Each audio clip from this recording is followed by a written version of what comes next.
Amigas, amigos, buenos días, gracias por acompañarnos. El Ultimátum MX está pues siempre atento. Alejandro Moguel, ¿cómo Director, estás? muy bien, buenos días. Buen inicio de semana a todos. Y esta semana pues muy atractiva porque ahí estamos platicando del asueto que se van a descansar desde El 15, que es que es miércoles, miércoles, jueves y viernes. Y ahí se va. y hasta el lunes. Y hasta el De eso lunes. estamos platicando, pero Ultimátum MX estará muy atento, decía, de los acontecimientos. Vamos Claro. a dar un seguimiento muy puntual. No tendremos impresos solo 2 días, pero en las redes de nuestras plataformas, nuestra edición de la página web estará activo. presente. Vamos a diseminar incluso un seguimiento con nuestros reporteros y corresponsales, nuestros analistas, para pues estar informándole, porque como siempre lo decimos, la verdad no puede esperar. Así es. Alejandro Moguel, ¿qué te parece estas 8 columnas? Políticos tiemblan, Sí. es nuestro título, porque pues ya tuvimos conocimiento desde el viernes pasado, pues le están aplicando ahí, yo no sé si es solamente un calambre Ujú. a los Álvarez Puga. Pues se dio a conocer la investigación y una orden de aprehensión para uno de ellos, el que es conocido como Mike Ujú. Álvarez Puga, y su esposa Inés Gómez Mon. ¿Por qué decimos que políticos tiemblan? Porque son muchos los que han tenido de alguna u otra manera una relación de negocios, no precisamente lícitos, pues por el contrario, hay un tema ahí muy fuerte sobre evasión fiscal, sobre lavado de dinero, blanquear dinero, y los Álvarez Puga, quiero decirles, lograron avanzar en sus tentáculos de negocios con gente muy encumbrada del poder, de pues qué más que los hijos de Marta Sagún, la esposa del expresidente Vicente Fox, secretario de Estado, pues ahí está Santiago Krill, Osorio Chong, gobernadores del estado de distintas entidades, y presidente municipal. O sea, en los 3 niveles le pegaban, y le pegaban muy bien.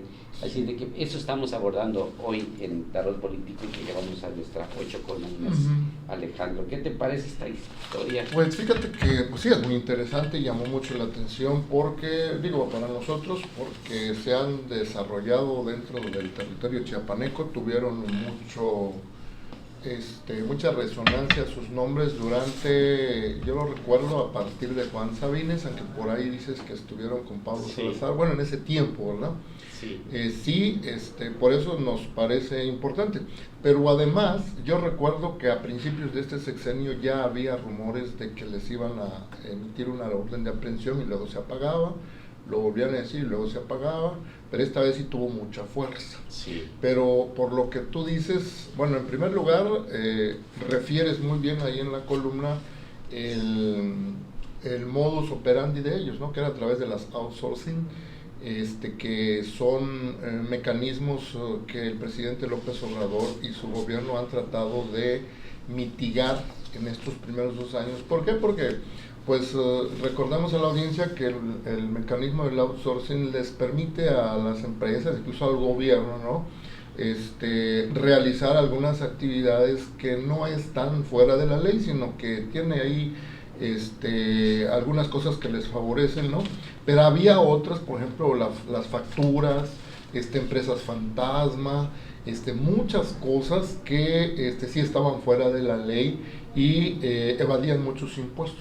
Claro. Por ahí crearon el concepto de elusión de impuestos, no evasión, elusión, que es evadir impuestos, pero dentro de un huequito que tenía por ahí la ley, me habían explicado, ¿no? Sí. Ese es el otro asunto. El segundo que yo observaría es que efectivamente atrás de ellos hay muchos políticos, entonces habría que ver si no el gobierno de la 4T tiene como objetivo a los que están abajo, no precisamente los de arriba, ¿no? Como suele pasar. Podría ser. Y tercero, también llamó la atención porque amasaron mucha fortuna en muy poco tiempo los señores estos, ¿no? Sí, sí. Y todo el mundo lo sabía, pues tienen aviones, tú lo mencionas muy bien, no cualquiera tiene aviones, ¿no? Hasta hace como 10 o 15 años recuerdo que en una comida Rómulo Ferrera decía que tenía que andarle pidiendo favores a los gobernadores en turno cuando tenían necesidad de salud para sus familiares. Ni él tenía, que es el hombre más rico del sureste, ¿no? Y aún no tiene. Aún no tiene su Así para es, que veas, sí. ¿no? Entonces ellos sí, entonces se amasaron una fortuna y eso pues así como que trabajando honestamente no creo que No se logre alcanza. tan rápido. Y te voy a decir el origen, aquí lo comento, pero a propósito, pues ayer en el ultimátum referente hablé algo de esto. Un amigo muy cercano fue a una boda a Mérida y llegó primero Alejandro Álvarez Puga y comienza a platicar con él, oye, qué gusto, oye, y Mike, tu hermano, Víctor Manuel, Mike, oye, tu hermano, ya viene, no tarda, tal vez en una hora está aquí, no pudimos venir juntos, de acá nos vamos a Chiapas. Ah, qué bueno, pues, pero traes tu avión. Sí, también mi hermano trae su avión. O sea, fueron a una boda desde la Ciudad de México a Mérida, cada quien como tú y yo vamos en nuestro coche. Ellos fueron cada uno de ellos en su avión propio. Y por cierto, si te vas a Chiapas hay espacio, te podemos llevar. Un rayo. Lo que dices, pues es que así es. Y bueno, aquí le voy a decir el origen. Fíjense, el papá de estos hermanos, Mike y Alejandro, pues también se llama Víctor Manuel Álvarez. ¿Sabes cuál era su negocio hace cerca de 3 décadas? Vender tortas al lado de la terminal de la Cristóbal Colón en la capital de Tuxtla Gutiérrez. Esto no lo hicimos en ningún afán de demeritarlo, ni de tono despectivo, ¿no? No, de ninguna manera. Todo lo que estamos diciendo, ¿cómo es que de eso, de vender tortas, y celebraba cuando vendía 100 tortas? Y acuérdate que la terminal de la Colón, en ese entonces, era la única prácticamente donde tenía tanta afluencia, tantos pasajeros, y pues vendía 100 tortas, era la felicidad del hombre. O sea, y aquí sigo diciendo, pues él vivía en la colonia 28 de agosto, esta ciudad, una colonia popular, una casa de interés social, y pues de ahí logró incorporarse a trabajar en la UNACH como administrativo y fue líder de lo que conocemos como STAUNACH, es el sindicato de trabajadores administrativos, el otro es personal académico. Ahí fue líder. Luego Arturo Morales Urioste lo invitó a trabajar al PRI estatal en una cartera ahí de administrativa. También lo llevó a Corfo, Chiapas, ¿te acuerdas? Era una empresa del corporativo de fomento. Sí, tiene que ver con los recursos maderables del estado de Chiapas. Había una empresa, era una paraestatal, que la desaparecieron. Y después consiguió una oportunidad de trabajo en Oaxaca, en la Secretaría de Gobierno. Allá el secretario Martínez, el que fue secretario de Gobierno, lo incorporó también a la parte administrativa y se lleva a muchachos, a los 2 hijos, y allá los forma profesionalmente, y es donde pues habría que reconocer, y de qué manera, que pues sobre todo el mayor Víctor Manuel, Mike, es muy hábil para los números y mira hasta dónde ha llegado. Pero ahí conoció a una persona de nombre Sergio Castro. Él pues es originario de Oaxaca, me decían que muy parecido a Benito Juárez, y es quien le enseña, quien lo induce, quien lo hace posible en el negocio de los outsourcing. Él, un conocedor, ¿por qué no mencionarlo? Muy exitoso, y ahí es donde comenzó a aprender. Mike, por cierto, dicen que la información que tengo es de que muy inteligente para los números, señor Sergio Castro, pues ahí algunas preferencias sexuales distintas, pero eso no era problema para él, y es donde inicia su trabajo Mike. Pero vamos a los nombres de los políticos que están involucrados de una u otra manera. Iniciaron en Chiapas, en el gobierno de Pablo Salazar Menticuche.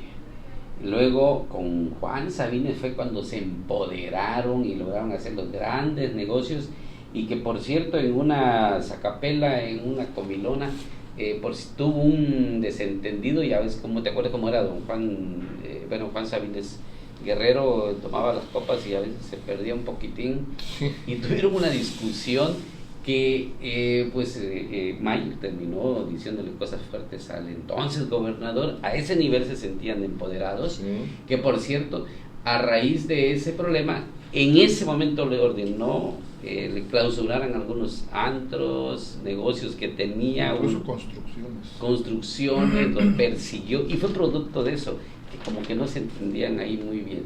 Y posteriormente con Manuel Velasco, pero fíjate que Manuel Velasco tenía su propio outsourcing. Él hacía sus empresas, se dice, para la facturación y lavar el dinero. O sea, el lavar el dinero no estamos diciendo precisamente que sea de crimen organizado, sino que la corrupción, el manejo de evadir impuestos, y ahí se tienen que hacer facturaciones a la par para hacer todo disfrazar todo. Entonces ahí tenía su propio negocio, pero la mamá, doña Leticia Cuello, ella sí operaba con los Álvarez Puga. Por cierto, en una ocasión estaban en Colombia, ahí también tuvieron alguna diferencia con la señora y Manuel Velasco, y tuvieron que conseguir un avión de otro personaje para regresarse, porque se fueron en el avión de los Álvarez Puga, pero allá los cada cosa que se entera uno de esta situación. Y ahí están, pues también se dice que Willy Ochoa y Manuel Sobrino aprendieron en gran medida estos negocios precisamente con los Álvarez Puga y presidentes municipales. Fernando Castellanos, igual, bien metidazo con los negocios de los Álvarez Puga, se llama Despacho Álvarez Puga y Asociados. Y pues a pesar de que también Fernando al final entendió el negocio e hizo su propio outsourcing, tuvo mucho que ver con estos señores grandes del manejo del tema fiscal.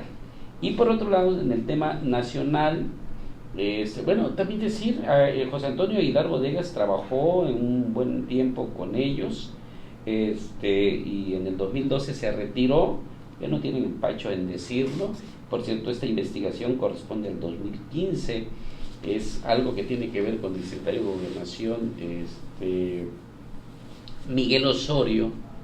Ahí reventó el asunto de la Secretaría de Gobernación con Peña Nieto, donde están hablando de un monto de 3,000 millones de pesos que blanquearon aquí los Álvarez Puga.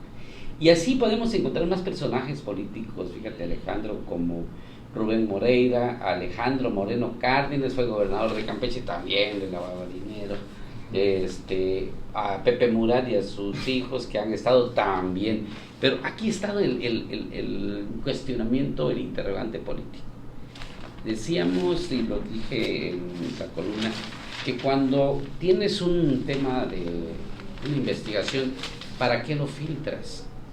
En silencio, calladito, aplicas la ley. Así es. Esto lo filtraron. Sí, lo filtraron. ¿Con qué propósito? Pues están tratando de ablandar a los actores políticos, sí. Evidentemente, por eso es que ha reventado. Exacto, ¿no? Y fíjate que pues ya ha habido más información. El problema de algunas figuras públicas, en este caso Inés Gómez Montt, no es político, no sabe de política y no sabe cuidar la sensibilidad de sus asuntos. Publicó en su cuenta de Facebook de que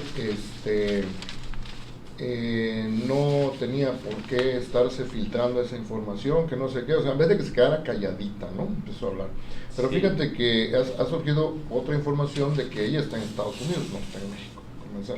Y luego, la Fiscalía General de la República investiga el presunto desvío de 2.950 millones, pues casi 3.000 millones, 3.000 millones, sí, desde la Secretaría de Gobernación durante la gestión de Miguel Ángel Osorio Chong. También eso habla de que es un personaje muy elevado de los tiempos de Enrique Peña Nieto, pero ahorita pues también está en el Senado, ¿no? Así entonces, y ahí si le vas buscando, algunos los mencionas ahí, por eso llama la atención porque todos los medios de comunicación, como son conocidos estos personajes, lo publicaron, ¿no? Como producto de la filtración que tú dices.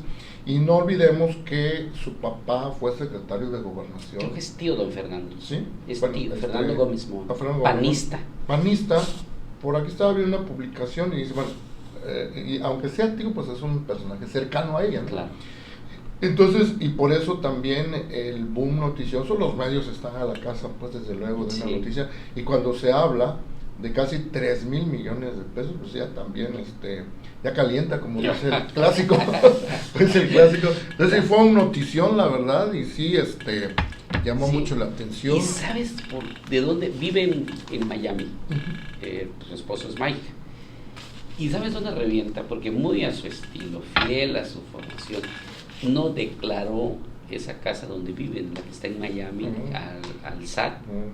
Y por eso comenzó la investigación y como para librar un poquito, creo que lo puso a nombre de ella. Y ahí donde lo vinculan de manera directa y ya con el tema de Osorio Chong. Entonces, es todo un escándalo, es un gran escándalo. Muchos personajes de la vida política están metidazos en esto. Muchos. Ricardo Monreal también. Su hija trabajaba con Álvarez Puga. Santiago Krill, su hijo, trabajaba con los Álvarez Puga. Muy hábiles. Sí. Y hace tiempo se hablaba de Ernesto Zedillo, de el senador Manlio Fabio Beltrán, el ex senador. Pues ahí está Willy Ochoa. Exacto, ahí viene. Entonces, ¿pero cuál es el asunto ahí? Seguramente, como encontraron esa forma de ligarse con altas figuras políticas que en aquel entonces los protegían. Y ahorita como que el presidente ha de decir, ahí, párenle tantito, ¿no? Yo creo que por ahí ha de estar el asunto, como tú decías al principio, ha de ser un calentón, un amago para frenar a alguien. Ya ves que el presidente ahorita tiene problemas para hacer mayorías en el Congreso Federal, entonces les ha de estar diciendo a todos ellos, ahí los tengo vigiladitos. Los tengo muy, sí. Y pues eso se percibe, ¿no? Yo no sé si es la nueva estrategia que está aplicando, que es acordada, por supuesto, con el presidente del secretario de Gobernación, Adán Augusto López Hernández. Tiene fama de ser un poquito durito y por ahí podría estar, ¿no? Por cierto, recuerdo otro dato. Pablo Salazar Mendicuchía estaba en Cancún, ahora que ya es gobernador Rutilio Escandón Cadenas, y le invita a comer. ¿Quién invita a quién? El gobernador Rutilio invita a Pablo. Y bueno, sí voy. ¿Y qué avión lo va a traer? El de los Álvarez Puga. Bueno. O sea, por todos lados estaban, porque sí, un crecimiento muy importante en el ámbito económico, pero pues ahí está. Yo sí insisto en esta parte, hay una gran estrategia de ablandamiento, porque son casi con puros actores del PRI. Sí.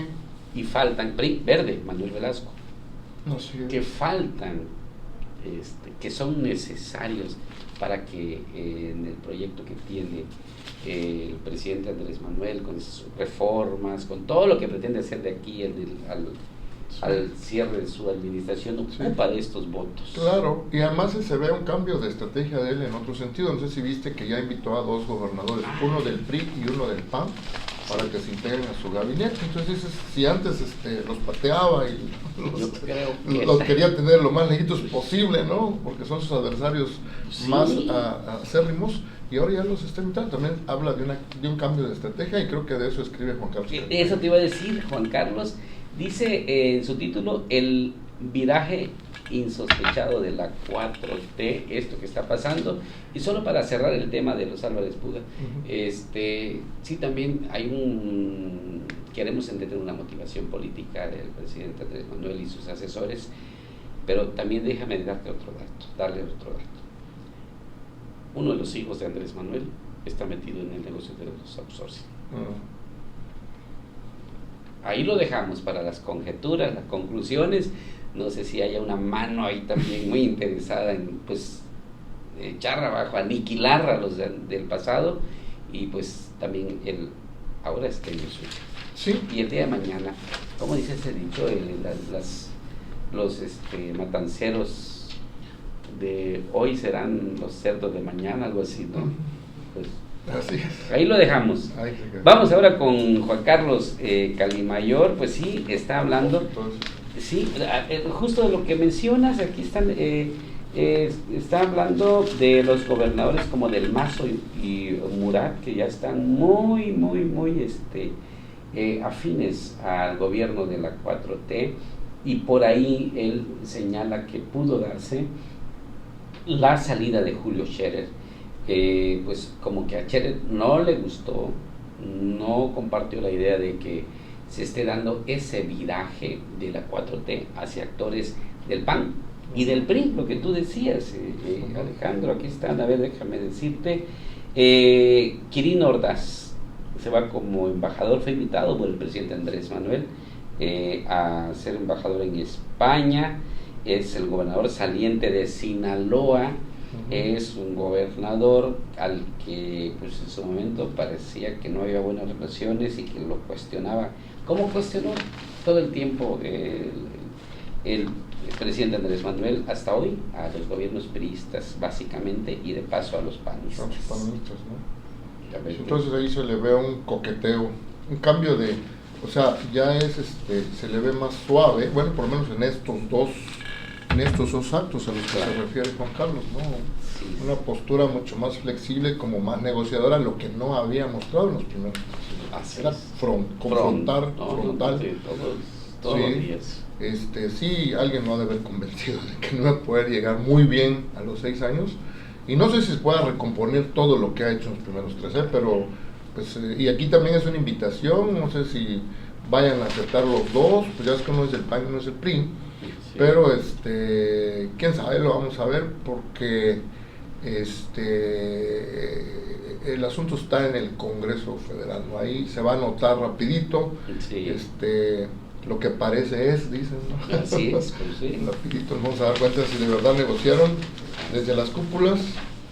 Van a pararle ahí lo de los Álvarez Puga y algunos otros temitas por ahí, y vamos a ver las votaciones en el Congreso, ¿no? Ahí van a estar las evidencias de cómo se están acomodando las cosas.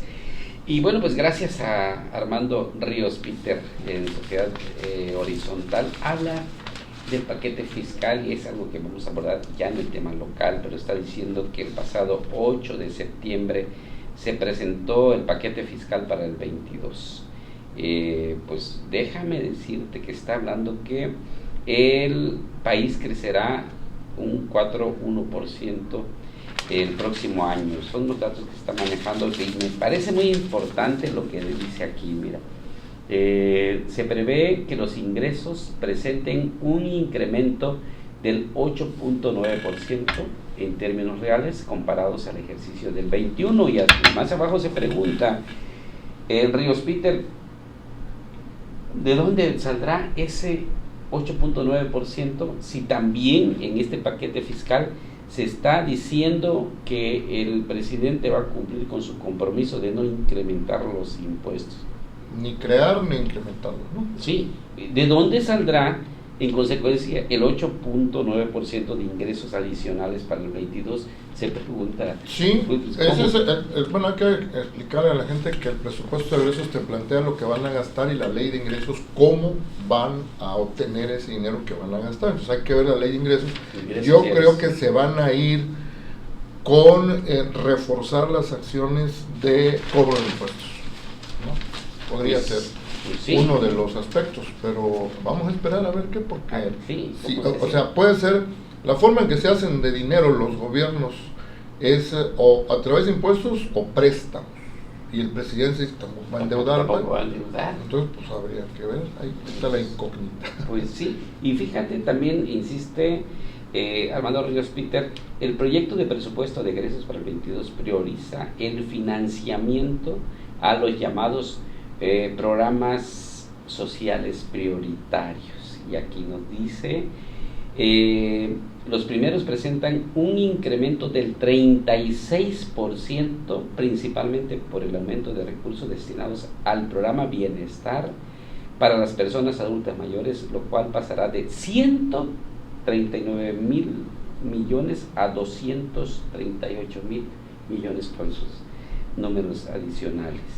Es un programa que va a sufrir un aumento considerable, muy importante. Y en materia de salud, hay un aumento del 27.6%, especialmente a la Secretaría del Ramo, y también beneficiará al IMSS y al ISSSTE. Y en cuanto al rubro de educación pública, se prevé que el gasto incremente un 4.1% respecto al 21, destinado principalmente a las becas de Benito Juárez. O sea, son los programas asistenciales que son pues políticamente pues atractivos en materia electoral, ¿no? Lo que le criticaban mucho en sus mejores tiempos del PRI, que le llamaban paternalista. Es lo mismo, ¿no? Que le cambiaron el concepto. Sí.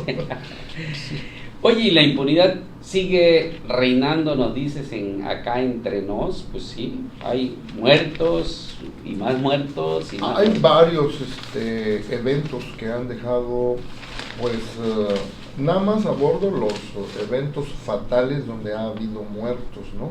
Sí. Recordemos lo del Huachicol, el combate al Huachicol, que en enero de 2019 provocó una fuga de combustible. Bueno, hubo una fuga de combustible en Tlahuelilpan, Hidalgo, sí. Causó la muerte de 137 personas, lo recordamos muy bien con aquellas imágenes dantescas donde iba corriendo la gente en llamas, sí, gritando, finalmente se desvanecían y fallecían, ¿verdad? Sí. Luego vino un fatal hecho donde murieron 7 trabajadores que quedaron atrapados en el colapso de una mina en Coahuila. Ahí los familiares habían dicho, familiares de las víctimas, que ya le habían avisado con mucha anticipación, sí, al director general de la CFE, Manuel Bartlett, y no hizo nada para prevenir, nunca se investigó.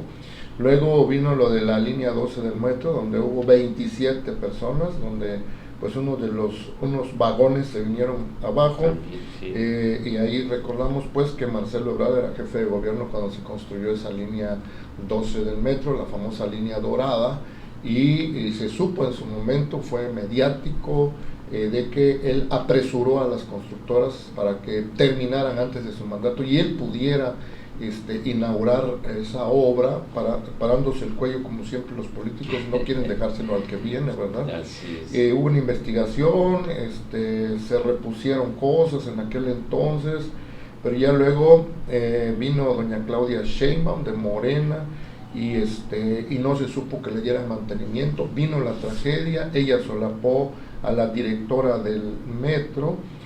No hay hasta ahorita responsables. No.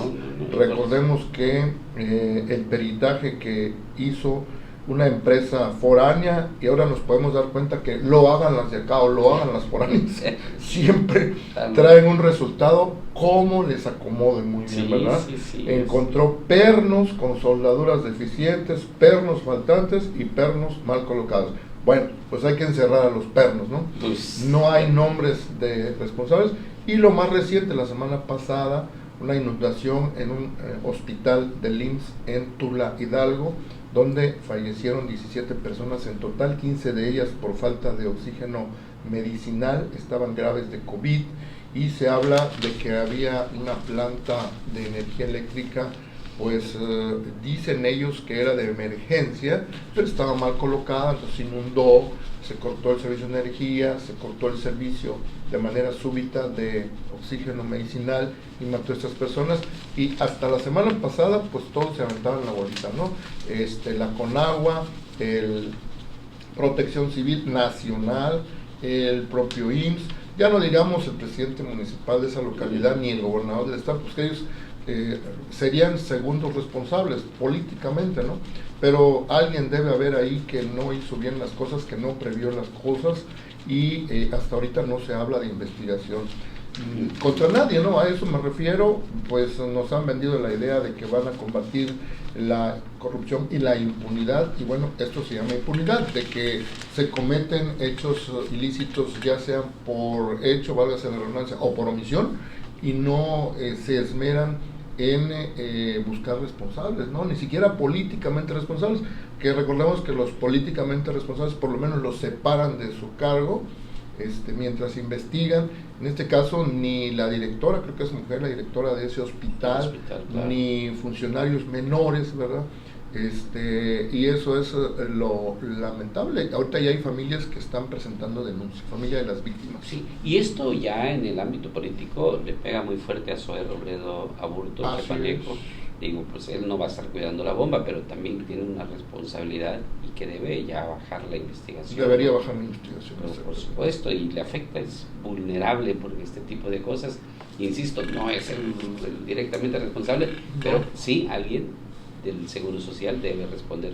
Estamos hablando de víctimas, son 17 en total. 17, y bueno, lástima, si hay algo que ofende mucho es la impunidad ante. Claro, y ahí es donde él tiene la oportunidad de mandar mensajes de que es funcionario público transparente, que es un funcionario público que va a estar pendiente de que no sigan esas injusticias, porque termina siendo una injusticia, ¿no?, de que haya hechos fatales de esa naturaleza y no haya castigo a los responsables, ¿no? Por supuesto. Entonces, eso sí, efectivamente, como tú dices, le va a pegar a él directamente, sí, si no muestra deseos, voluntad de hacerle justicia a esas familias que quedaron sin uno de sus miembros. Así es, pues, ni hablar.